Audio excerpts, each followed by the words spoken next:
श्री चिराग कोरडिया साहेब police महानिरीक्षक श्री सरहदी range भुज तथा श्री विकास सुंडा साहेब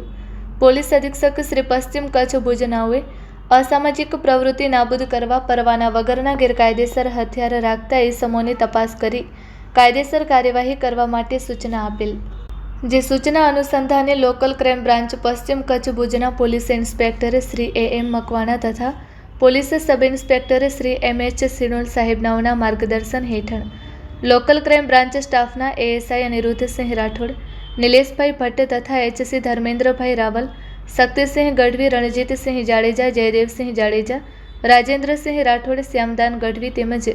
જીવરાજભાઈ ગઢવીનાઓ ભુજ તાલુકા વિસ્તારમાં આધુનિક કીટ સાથે પેટ્રોલિંગમાં હતા। તે દરમિયાન ફરતા ફરતા ભુજ તાલુકાના વરનોરા ગામ નજીક આવતા ખાનગીરાહે બાતમી હકીકત મળેલ હતી કે વરનોરા ગામથી થોડી દૂર જમણી બાજુ કાચા રસ્તા જતા તળાવ નજીક એક ઈસમ બાવળોની ચાળીમાં શંકાસ્પદ હાલતમાં હાજર છે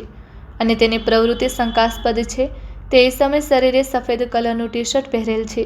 તથા કમરે બ્લુ કલરની જીન્સ પેન્ટ પહેરેલ છે અને તેની પાસે ગેરકાયદેસર રીતે દેશી બનાવટની બંદૂક રાખેલ છે। જે બાતમી અંગે તુરંત વર્કઆઉટ કરતા એક ઈસમ હાથ બનાવટની દેશી બંદૂક સાથે મળી આવેલ અને તેની પાસે રહેલા દેશી બંદૂક રાખવા અંગેના પાસ પરવાનાની માંગણી કરતા પોતાની પાસે આવા કોઈ આધાર પુરાવા કે લાયસન્સ નહીં હોવાનું જણાવેલ,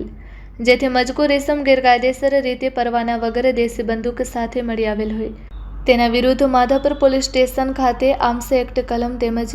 જીપી એક્ટ કલમ હેઠળ ફરિયાદ આપી